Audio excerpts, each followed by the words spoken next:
એવું ઇલેક્શન ચાલી રહ્યું છે ઇન્ડિયાની અંદર કે જેની નજર બધા લોકોની નજર ત્યાં છે કે ઇલેક્શનની અંદર શું થશે. હું ગુજરાતના ઇલેક્શનની વાત નહીં કરતો, નગરપાલિકા જિલ્લા પંચાયતની, પણ એક વિધાનસભાનું પશ્ચિમ બંગાળ એક એવું સ્ટેટ છે એની હું વાત કરી રહ્યો છું, જેની અંદર ખુદ ઇન્ડિયાના ગૃહમંત્રી શ્રી અમિતભાઈ શાહને 15 દિવસથી ત્યાં રહેવું પડતું હોય વિથ પ્રોટેક્શન સાથે. તો એ ઇલેક્શન ક્યાંક ના ક્યાંક મોટું છે, કારણ કે ત્યાંની કરંટ સરકાર છે જે મમતા બેનર્જીની, એ બહુ એક વિશેષ ઘણા સમયથી એ કામ કરી રહી છે અને કોઈને બીજી થર્ડ પાર્ટીઓને ત્યાંથી સત્તા પલટો કરવા માટે બહુ અઘરું પડી જાય છે આ કાર્ય કરવા માટે. તો ક્યાંક ના ક્યાંક એવું લાગી રહ્યું છે કે આ વખત જો ગૃહમંત્રી શ્રી 15 દિવસથી ત્યાં છે ને એમના દ્વારા વિથ પ્રોટેક્શન CRPF ઉતારીને આ ઇલેક્શન કરવામાં આવ્યું છે, તો એવું લાગી રહ્યું છે કે આ વખત સરકાર ચેન્જ થવાની શક્યતાઓ છે. તો મમતા બેનર્જી એક જગ્યાએ પ્રચાર કરવા ગયા હતા, તો એ જગ્યાએ એમને પૂછવામાં આવ્યું કે ભાઈ કેટલા લોકોનું વોટમાંથી નામ જતું રહ્યું છે, તો આગળ ઊંચી કરજો. તો એમાં 90% લોકોની આગળ ઊંચી હતી કે ભાઈ એ લોકોનું વોટરમાંથી નામ જતું રહ્યું હતું એ લોકોનું.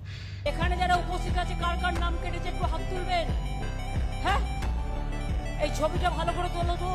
એના રીઝન છે કે એ લોકો ઘૂસપેટિયાના રીતના આવેલા હોય અને જેનું કોઈ પ્રૂફ નહોતું અને એ લોકોના વોટર બનાવેલા છે, લાઈક દેટ ડમી વોટર કહેવાય છે. એવા કેન્દ્ર સરકારે આ વખત 90 લાખ લોકો પશ્ચિમ બંગાળની અંદર નામ કમી કરી નાખ્યા છે. તો આ બધા એક એવું કારણો લાગી રહ્યા છે કે આ વખત કે મમતા બેનર્જીને ખુદ એવું લાગે કે હું જ્યાં સભા કરવાઈ છે એ લોકો ખુદ અત્યારે વોટર છે નહીં, તો એનો પ્રચાર કરવાનો.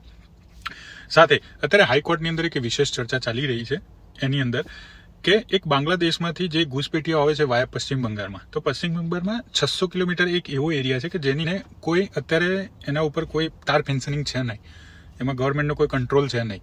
તો હવે કેન્દ્ર સરકારે એવું કર્યું કે ભાઈ ત્યાં આપણે તાર ફેન્સનિંગ કરાવી દઈએ, તો એના માટે લેન્ડ એક્વિઝિશનનો એક એક્ટ લાગે છે, એમાં ત્યાંની સ્થાનિક ગવર્મેન્ટની બી મંજૂરી જરૂરી છે, કારણ કે એમાં લેન્ડ ફાળવવાની હોય છે. તો એ ઘૂસપેટીઓ ના આવે એ કારણથી કેન્દ્ર સરકાર આટલું સતર્ક છે, પણ એમના દ્વારા એક નોટિસ આપવામાં આવી કરંટ સરકારને, મમતા બેનર્જીની સરકારને. તો એમના દ્વારા લેન્ડ એક્વિઝિશનમાં time to time like that date આપવાનું કરે છે કે ભાઈ આટલા ડેટમાં અમે તમને આપી દઈશું લેન્ડ એક્વિઝિશનની આટલા ટાઈમમાં, પણ હજુ સુધી મળ્યું નથી કેન્દ્ર સરકારને, જેથી એ ત્યાં ફેન્સનિંગ ત્યાં કરી શકતું નથી. ક્યાંક ને ક્યાંક એવું લાગી રહ્યું છે કે પશ્ચિમ બંગાળમાં એમને જે ઘૂસપેઠીઓ દ્વારા ઘણો બધો ફાયદો થઈ રહ્યો હોય મમતા બેનર્જીને, ત્યારે જ આવું થતું હોય. પણ આ વખત અને મમતા બેનર્જી દ્વારા એવું કહેવામાં આવ્યું છે કે કેન્દ્ર જોડે એટલી સત્તા છે કે ત્યાં CRPF ઊભી કરી નાખે. હવે CRPF 600 કિલોમીટરની અંદર કોમન સેન્સ ઊભી કરે તો ઇન્ડિયાના અડધી CRPF નું તો ત્યાં ઊભી કરવી પડે. એના કરતાં તમે લેન્ડ એક્વિઝિશનની અંદર જો પરમિશન આપી દે તો ત્યાં તાર ફેન્સનિંગ થઈ જાય ઇઝીલી. તો કેન્દ્ર સરકારનો આવો એક પ્રયત્ન છે, પણ હજુ સક્સેસ થયો નથી અને ત્યાંથી હજુ કોઈ પરમિશન મળી નથી.